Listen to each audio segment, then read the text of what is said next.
All right. Good morning, everybody. We have a decent looking agenda for the day. So we'll kick off. Before we start with Daniel's, though, I did just want to highlight one thing. We are approaching very quickly the 127 release date. Last I heard, the release is expected on Friday, which I think is August, what is that, 8th? Can anyone verify that? Is there anybody from the release team here? Did I get the date right? Not release team, but that's what the wiki says. They were supposed to do code freeze and RC today, but I don't see any PRs for that. Okay. So we should be in the midst of code freeze very shortly.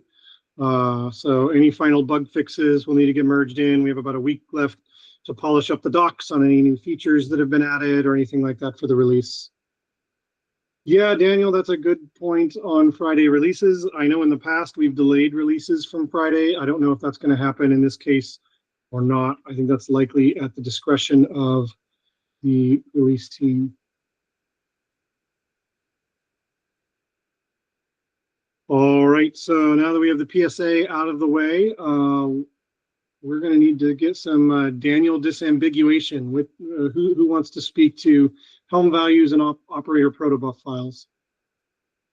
Yeah, that'll be me. Yeah, if you could open the attached issue 57-114. So I noticed going through a few pull requests just recently. Actually, I requested changes on one pull request because it was missing the addition. So there were fields added to the Helm charts, to the Helm values, but they were not added to the operator protobuf files, and we don't have any check that actually verifies that. So I went back and checked, and we actually have a bunch of them that we merged but never added to the protobuf files. And people who use the Helm charts directly, they won't notice. But if you install things through Istio, it basically mean it will not accept these fields because it just says unknown field. I put an example of the error up there. So I compiled a list of all fields with a script, all the fields that I could find that were not in the protobuf files. And I just wanted to bring this up here to discuss how we want to reconcile this. So if you could slow down, there's the obvious solution of fixing the issue at hand and just adding all these fields to the operator protobuf, which I think we should do for the time being. Then there's the question, do we even want to keep this around? The operator protobuf file is sort of a relic of when we still had an in-cluster operator, and we really don't need to go through protobuf these days, I think, to have. So we mainly use it for type validation in Istio, but we could probably achieve the same thing with something more generic, like a schema for Helm charts. So just a JSON schema that lists all the fields and their types. And I was wondering if there is interest in doing that and getting rid of that protobuf, or maybe I'm missing something and we do need to keep protobuf in the loop.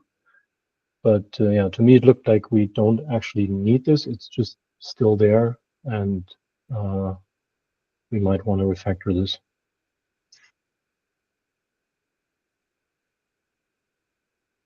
So I know the protobufs are key to our CRD generation, and we have the Istio operator resource that the operator used to rely on, which we no longer support. We still support that as a format for using Istio install. Do we need the protobuf in order to support that as a format for Istio, or was that only for running an in-cluster operator? Yeah, the funny thing, that was my first thought, but the funny thing is that the values field in the Istio operator CRD, it's just a struct. So you can put anything in there. So it's not actually importing this protobuf file to build the CRD. So the CRD in that area is not typed. So we really only generate Go code from this protobuf file so that we can then import it into Istio and apply type validation on the values that you set in the command line.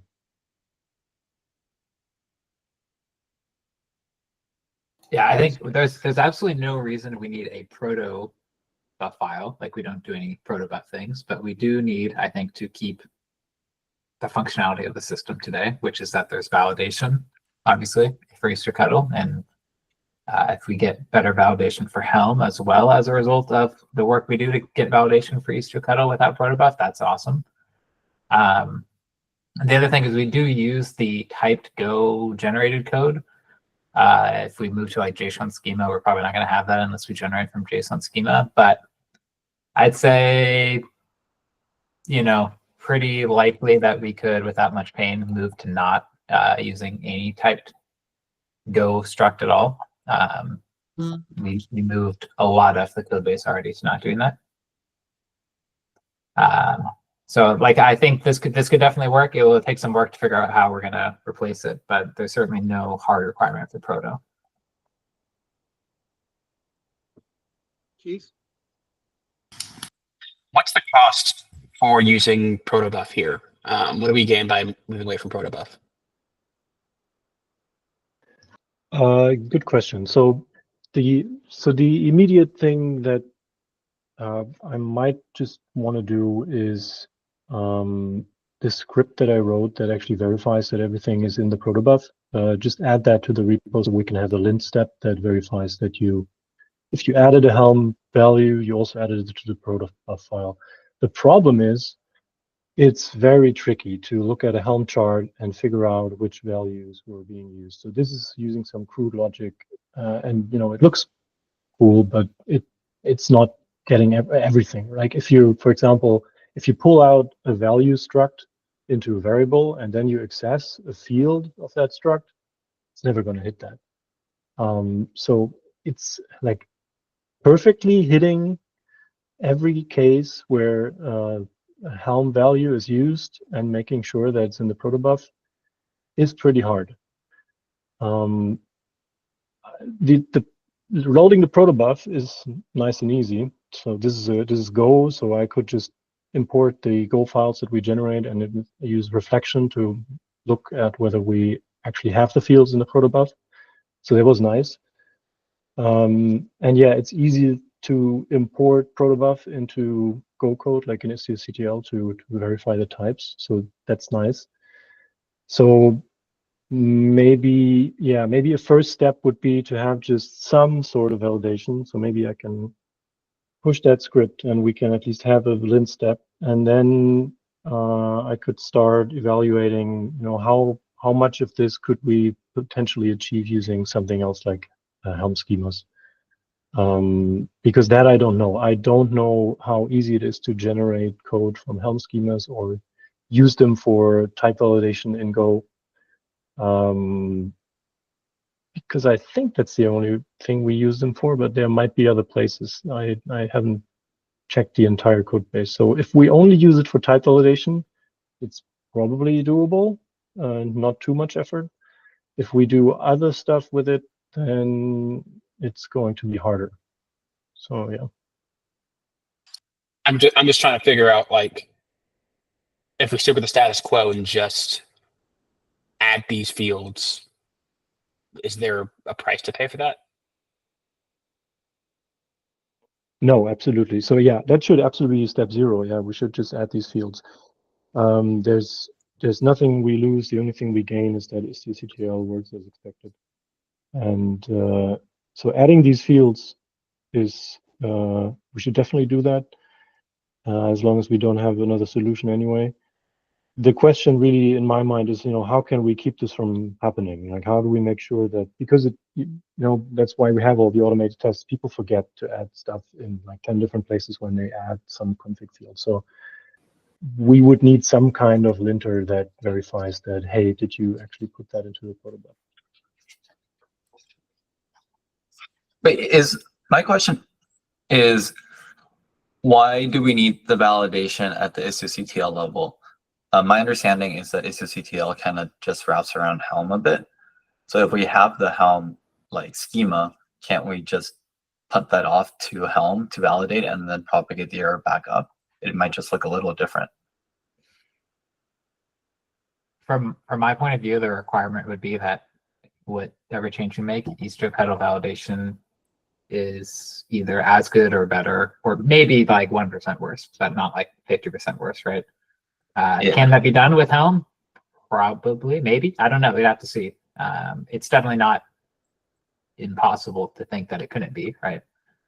Some of the validations like more complicated in Istio pedal, like Oh, I see. it's a valid, like, is it a valid IP range string, which is like, maybe you can do it in Helm template, but it's probably stretching things. But that also doesn't mean that we couldn't have like the base validation all shared with Helm and then just add additional validation on top of Istio pedal, probably, right? Mm-hmm. Yeah. Because at least there we have the same fields or structure at the very least.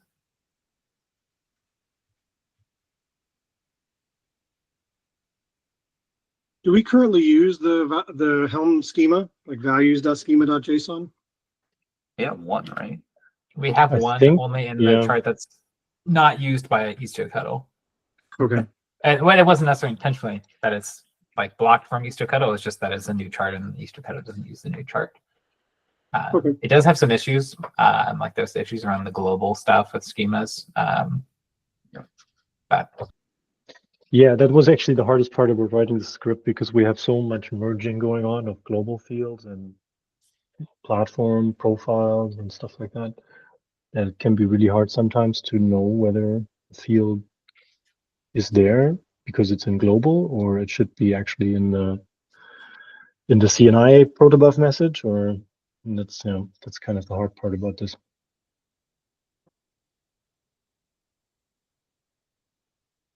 But yeah, probably Helm schemas don't really help with that either because what we're doing with Helm is kind of esoteric, I guess.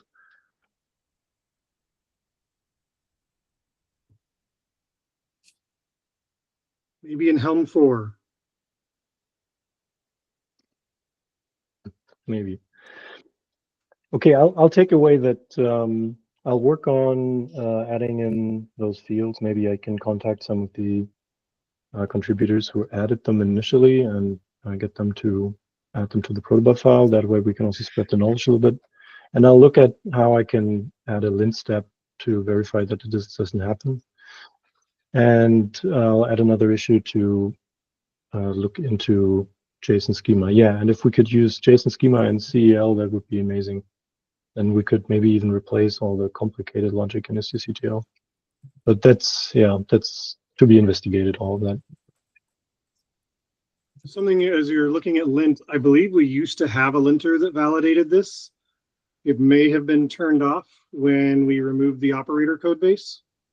But that used to be a part of modifying manifest and values.yaml is some sort of automated gen and lint steps that made sure these were in sync. I'll check it out.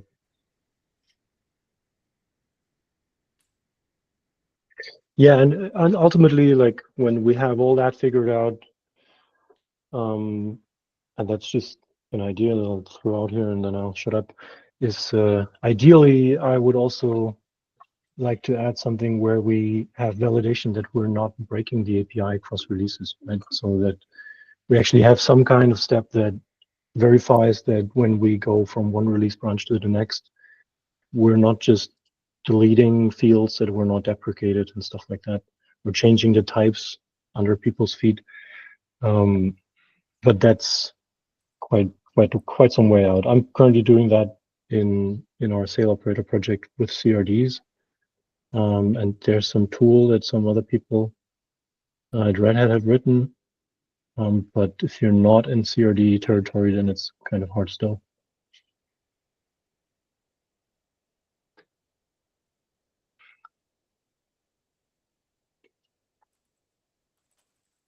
Okay, thanks. I'll add some more sub issues and I'll try to contact some of the people who added new fields. And I'll see that we fix this and add a check to help making sure that this doesn't happen again. Sounds good. All right, next up on the agenda, we have access log for formatting through telemetry API. I think we talked about this 2 weeks ago, and there were some concerns about making sure that it was generally applicable or a sort of generic format, so that it wasn't specific to Envoy. Kishore, did you have an update for us this week? Yes, Mitch. Yeah, there is a second line document. Could you please open that?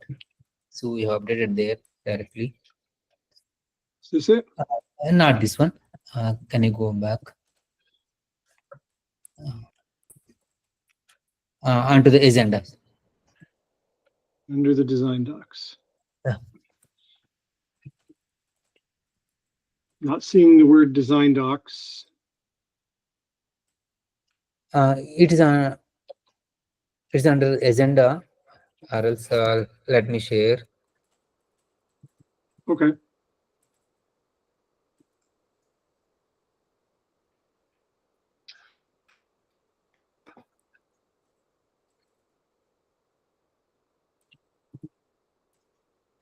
Is this what you're referring to here, this PDF?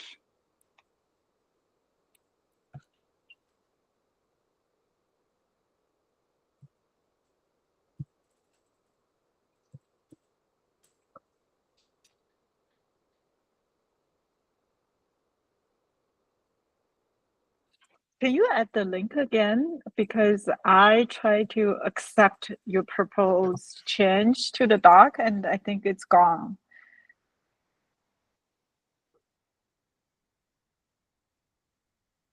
Kishore, you're on mute if you're talking. Yeah, yes, Miss. Sorry. Yeah. So there are two links have been given there in the agenda document. Which can you go to the doc agenda? I see the yeah. Yeah, can you add it again, Kisha? Because I don't know what happens. Like I said, when I accepted, the link will gone. Okay, yeah. I'll just share the link. Maybe open. I'm unable to share it. Oh, you put it in the chat. Okay, good. Thank you. So Mitch is in a comment. Yeah, I see it. Let me get it moved over to the proper window. Yeah, this is. Yeah, put it out for you. So I think we have already talked about it. Maybe just to briefly reiterate about the use case. There are two diagrams which this is new scenario. Maybe just come down. I'll just talk about the background first. Yeah, this is how the background. So the namespace owners, either workload owners, if they want to set the NY sidecar access log format, they need to request the control plane team, and the control plane team update the mesh config by a Helm update, and then the operators namespace owners should reference that name to match to get the specified intended access log format. So this workflow comes with a few additional operational complexity and inefficiency. So the one thing is interdependency with the control plane team, and second one is, as we know that the YAML file formatting editing is side effects formatting issues. So sometimes we are getting into the issue generally, and suppose the namespace got deleted, so the respective Axela format provider is becoming stale. So by considering all these, and yeah, can we go to the first diagram picture, the previous one, the previous one, yeah. So if we have the provision directly in the telemetry API, that would be beneficial. So it would become so simple and fast and safe. So it avoids the bloating with the unnecessary configurations, mesh configuration, format configurations onto the mesh config. If it applies to the only space specific to the namespace or the specific to the workloads. Now we can go to the design.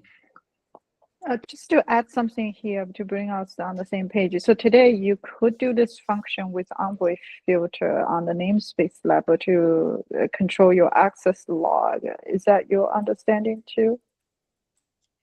But you're looking at having a proper non-Envoy filter API to config this. Yeah, Envoy filter, we can do that, Lin, but so we are getting the redundant logs. One is the default format, another one is whatever we have given through the Envoy access, Envoy filter. So it becomes duplicate and redundant. So bombarding the logs with duplicate entries. So that's Okay, why, so you got the duplicate entry. yeah. Got it. Yeah, I think this design ideas we have already discussed. Mitch, yeah, we can go. So just to please scroll down. So this is yeah, this is what our initial plan of design. So here we have added, since there is a ready-made set of fields available for the access logging, like match filters, match are disabled, and here itself we are referencing the providers we are enabling in the mesh config. So this is what our initial plan. So on this plan, we have got a couple of suggestions. Yeah, we can scroll down. Yeah. So the couple of suggestions are, one is adding the generic format field to telemetry API or extend proxy config. With respect to the generic format field, if you refer the various providers, the provider fields are completely different, unique, they're applicable to their own set of, individual providers. So there is no common set of fields to fit in applicable for all the providers. So so that we have to go with individual each specific provider by specifying their own parameters. This is how we have done in the mesh config as well. And with respect to the proxy config, yeah, please scroll down.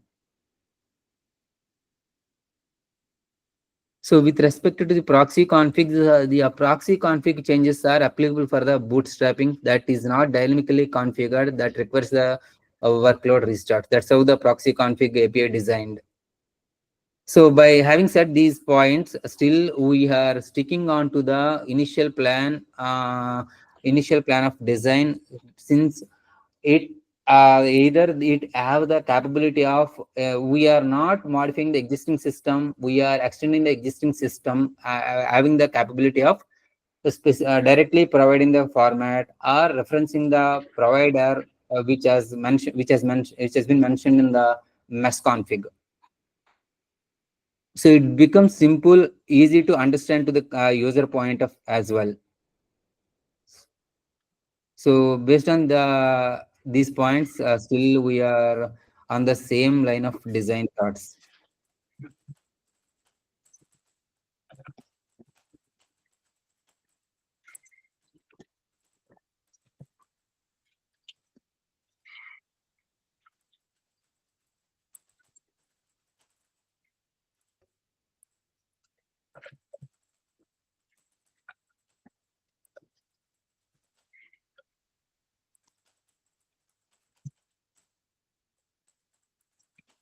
So trying to understand the proposal here. Are you proposing that we expose every provider through the telemetry API? Currently, we are exposing with the NY, as per the current need is the NY file access provider only we are exposing. So that is what the current involvement is. So that is the only we want to plug in current telemetry API. So based on the need evolves or scenarios comes in, we can extend it.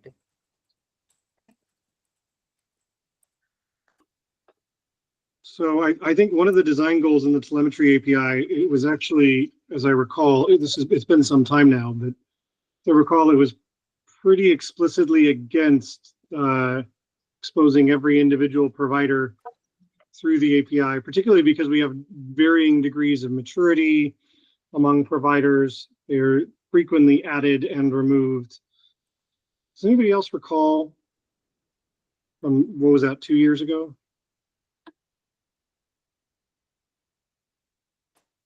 I think that's certainly where the telemetry API is today, where you don't see specific provider information in there.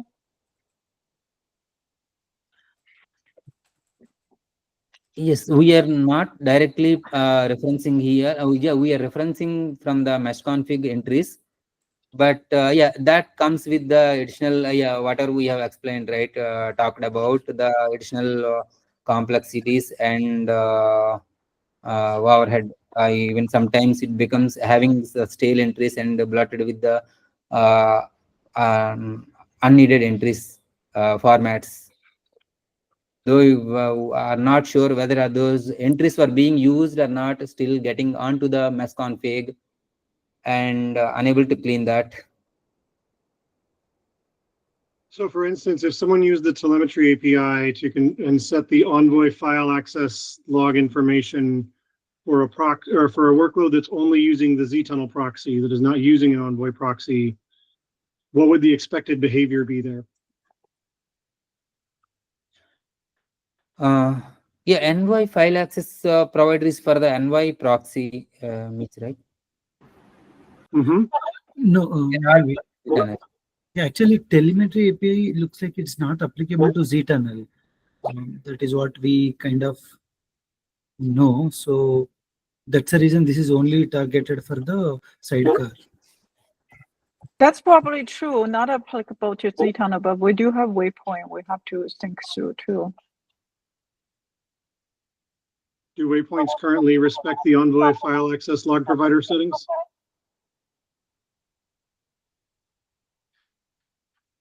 I think it supports basic telemetry API. I have to double check. Yeah, it supports the full thing. Okay, that would make sense since they're basically gateways and it's Yeah. built on Envoy. So then there also it will be same, or I mean, at least we are not sure. Maybe we need to double check. Like if that is the same kind of fields and all, then it will be applicable there also, right? Yes, I think so. We need to talk about how the telemetry API does addressing or targeting workloads or waypoints, but at a high level, yes, there should be some compatibility there.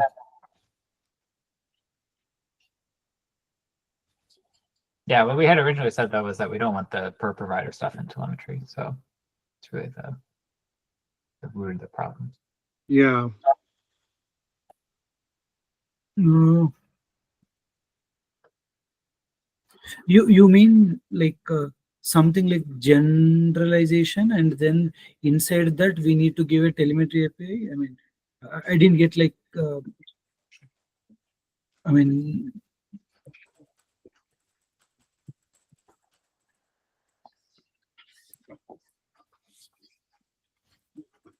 John, could you explain this? Yeah, I mean, my preference is not to do this at all, but what we had said yesterday was, or last week, was that the hard requirement was that there's not anything specific to a specific provider in the telemetry API. So a generalization,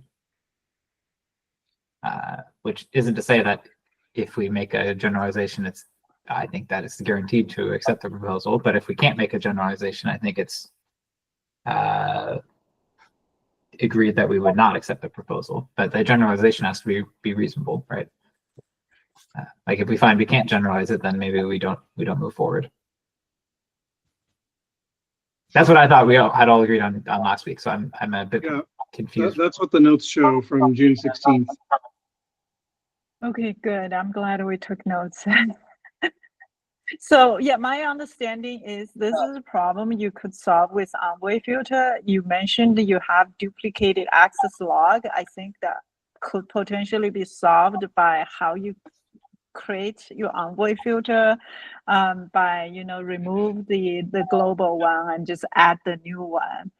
And also my gut feeling is this is not like people using it constant problem in production. It's more for I need to debug it for this particular namespace, and now I need to turn it on. So it's more a troubleshooting debugging thing, if I understood correctly. It's not only troubleshooting purpose. Lin. So there, suppose there are CNF, so the app using, there are different CNF vendors. So the CNF vendors, they might configure their formats, right? So while using the applications, in such cases, they need to come to the control plane team to, I mean, yeah, the what is that? The cyclic process have to be followed. So you're effectively running in like a multi-tenant environment where the cluster administrators and mesh administrators are serving many different customers' needs. Is that about right? Yeah, most probably, Mitch. But yeah, the consider there are some set of teams like maybe test team, dev team, are also in the production team. So solution teams, and in self, so the application might depend on the other applications, right? Maybe authorization purpose, something else. So those application CNFs, so they want to configure their set of formats and destinations for envoy access logs. So it's not only for the troubleshooting purpose, it covers the other items as well.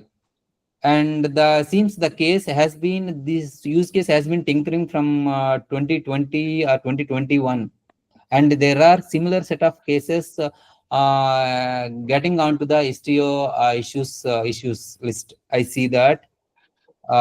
So this is clearly for the user friendly purpose, mainly.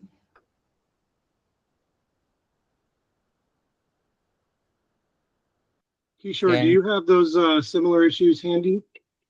Or is this yeah, there is maybe if you click on that, there are couple of issues have been popped up there, and also just I don't have the exact items list, but I see Mitch. But yeah, maybe yeah, please go to that issue 56324. Yeah, there are a couple of issues related to this. Somewhere I dates noted, here? yeah, 2171, 2170 by different users. And also similar issues, so if we navigate there, there are some other issues they getting linked up.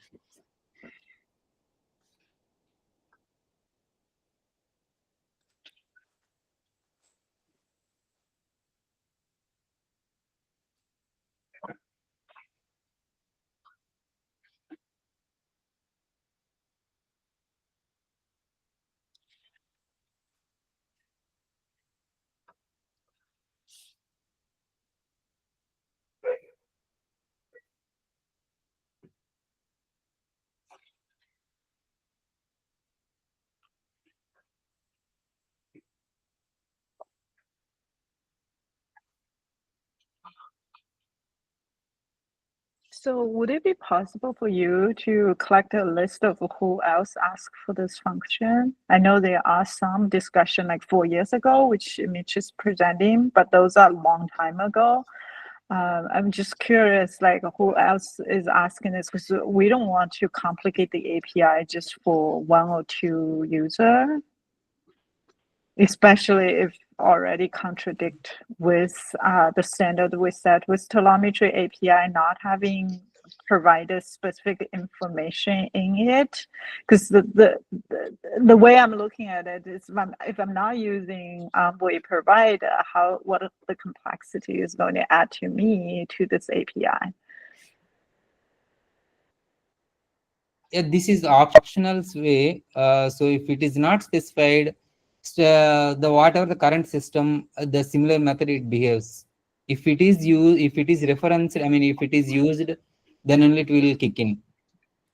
Yeah, understood. But from a project perspective, it's something we have to maintain. The user would have to look at it part of the telemetry doc. So it adds complexity to the user and also maintaining a perspective for the project as well. So it's important for us to understand who else also needs this, and that would help us, to see if we can change our decision, because it sounds like there are some discussion on this already 4 years ago and also 2 weeks ago.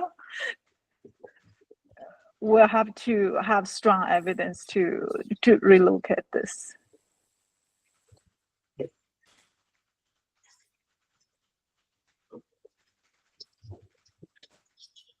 I don't know, Mitch or anybody else. What do you all think? Yeah, I agree. We would need pretty strong signal on this one, particularly to take the telemetry API, which is abstract from provider, and anchor it in a particular provider would require pretty strong user signal.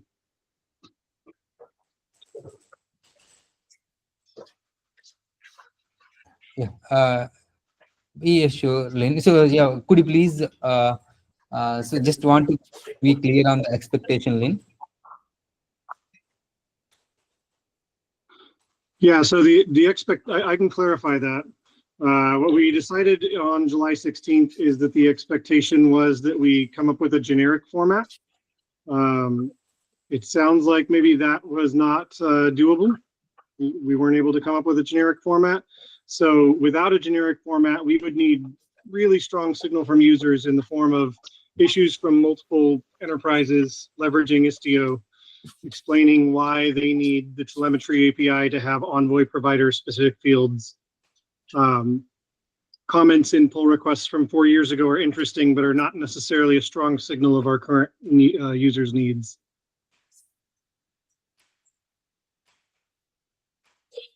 Yeah, okay, Mitch. Maybe we'll get that probably. Okay. Oh, yeah, thanks. Thanks. Yeah. All right. I think next up we have Jacek, cross network egress gateway. Yes. Can I share my screen? Go for it.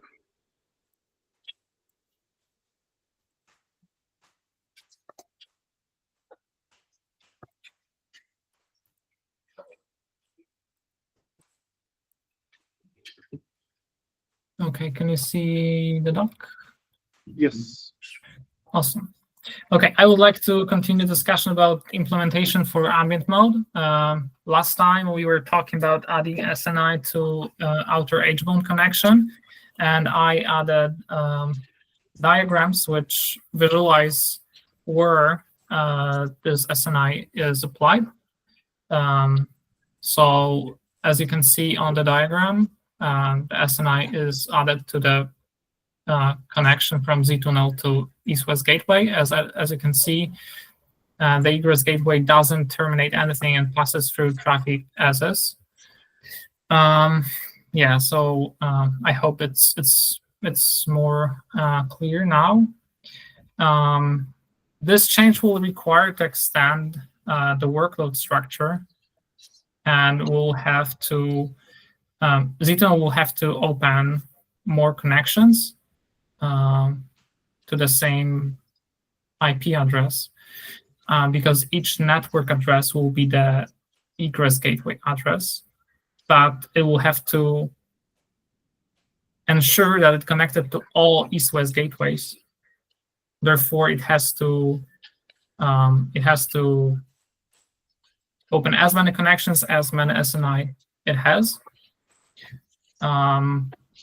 Yeah, and SNI must be used in the connection pooling to make sure that connecting to the same gateway will result in routing to multiple ingress gateways. I don't know if that's clear. So the egress gateway in this case is acting as a generic L4 proxy. It's not active at L7 in any way? Yes, it's only L4 and routes traffic based on SNI. So this is why we have to make these changes in Z2Node.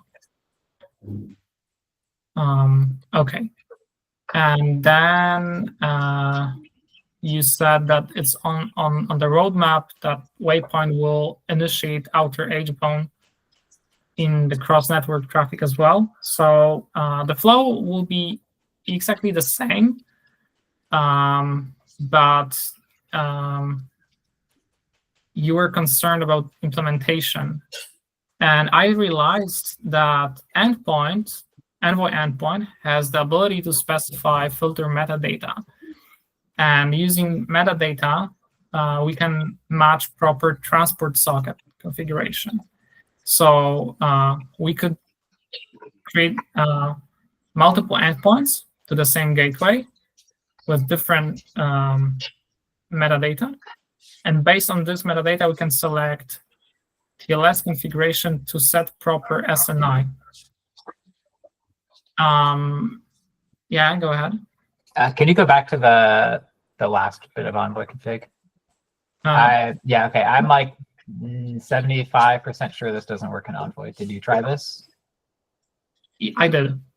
You did try it? Okay, Yeah. because for a very long time, there was a big issue that these endpoints in Envoy are keyed by the address. And if you have different entries with the same IP import but different metadata, then one of them is ignored. I don't recall them fixing that, but maybe that's changed. Okay. Sorry, I was trying this for different addresses. I didn't try it for this. Yeah. Okay. Oh, Keith says they fixed it. Okay. Well, we should verify for sure before we commit to anything that depends on this, because at least at one point this was not. Okay, very good point. Thank you. I will check it. But let's assume that it works. What do you think then?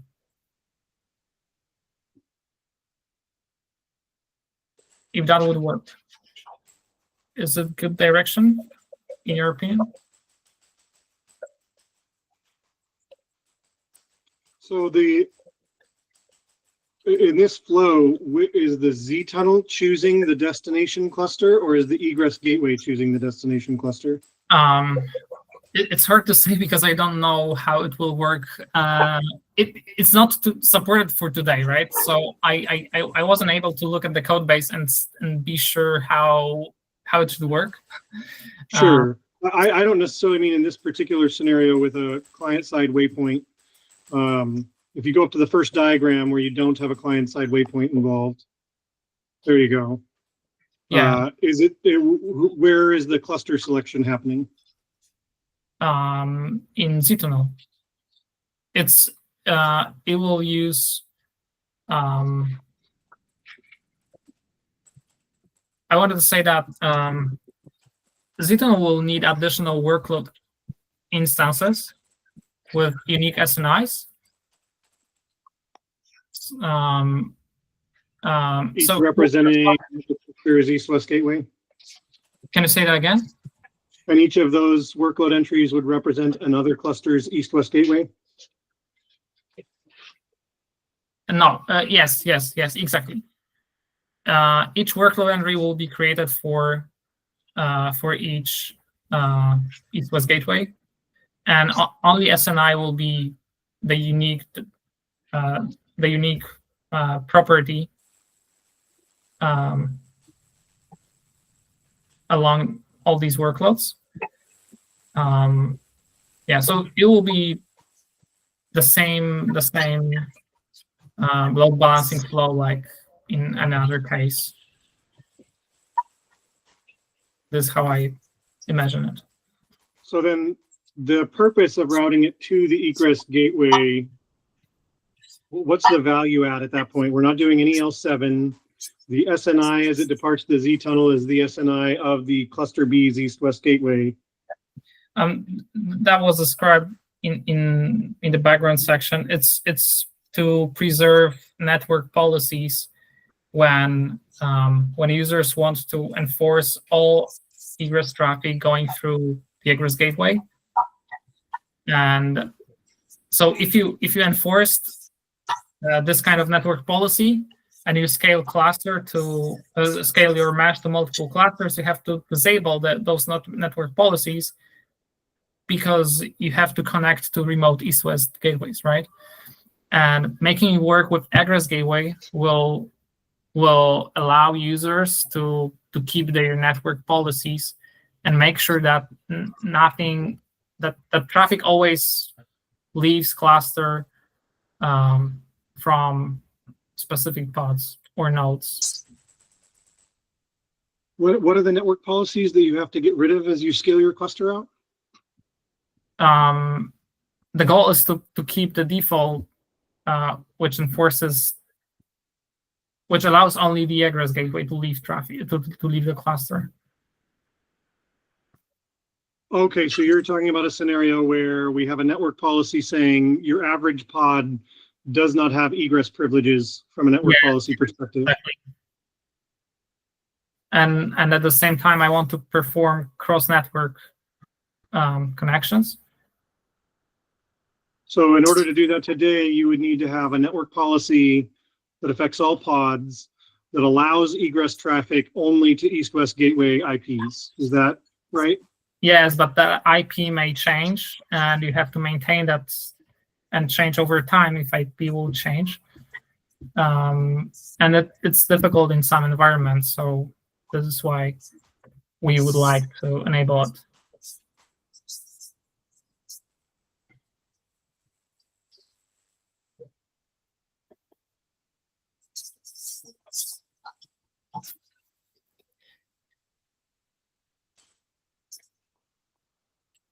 Okay, another question about waypoints, because we have only 10 minutes, and I know that John has the topic on the agenda. Okay, so the action point for me is to verify if that works, and if it doesn't, I will try to fix it in Envoy. But I would appreciate feedback if this is good direction. You don't have to say it at the moment, but I would really appreciate comments in the document, because I would like to push this work forward. So if you give me some feedback, I'll appreciate it. Thanks. Thanks, Jacek. All right, John, you have the last topic, KubeCon. Yeah, this is real quick. If people didn't see the KubeCon schedules out, there's a decent number of Istio talks. If anyone is interested, take a look. If you're going, we at some point will also have like a booth sign up sheet. Actually, Mitch or Keith or anyone, do you know? Did we get a full day, all day, every day booth? Like we applied for one. I don't know if they've announced whether we've received it or not. Okay. Well, once we get that, we'll get a schedule, and then people can sign up if you're going. Anything else? I don't know if there's anything else. Yeah, Mitch, did you get a talk accepted? Me? I No. didn't check. Okay, because I'm thinking, Keith, right now you are the only one on the maintainer talk. Is Keith here? Actually, I don't remember Keith talking in this meeting. I'm here. Okay, so you are the only one on the maintainer talk. Depends on how the TOC election goes. We may be able to add another TOC member. Ideally not from Microsoft, right? So we have a little bit diversity. So we'll see how that goes. And then the other thing is we did submit a contributor workshop. So if any maintainer are interested, I think we can add maybe one more people or two. I don't really know if they allow us to be 5, but right now we have 3 people. So we could potentially give someone a ticket by adding to the co-speaker. I just want to announce some of the opportunities we have on the project. Oh, Ian, thank you for submitting that workshop. It was actually surprisingly accepted because we had a workshop in London, so I was shocked they actually accepted. Do we have a lightning talk in Atlanta? Yes, I did submit that. The problem with the lightning talk, though, it doesn't gain you any tickets. So there's no value if I add you as a co-speaker. You still have to figure out a KubeCon ticket. Oh, yeah. I'm not worried Yes. about that. I've already got tickets. Yeah. Oh, okay. So if you already have tickets, that's good. But we could potentially. Okay, Steven. So maybe we can add you if you are going to the Contributor Fest, assuming Ian and Fasila are okay. We would love to have your contribution to the Contributor Fest. Does that? Yeah, I think I didn't get a talk, so my like whether I'm going or not is still up in the air. So I don't want to be like, oh, I'm definitely going. Okay, yeah, just check with your management first. So if you Yeah. think that could help, But I'm definitely I interested. yeah, I think we would be happy to add you. Yeah. But overall, I think I did a search on Istio. We had a bunch of talks, which is so nice. Like we have different other people talk about Istio, which is super nice.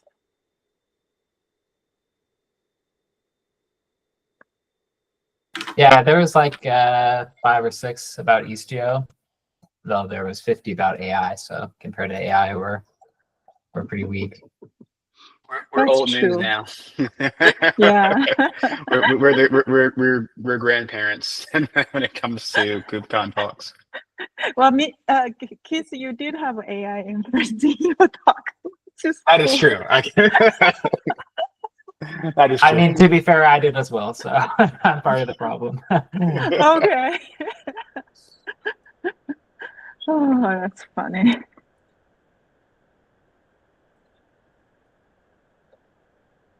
All right. Well, with that, we're at about time. So thanks, everybody, and we'll see you same time next week. All right, thanks. Thanks. Cheers. Thanks all.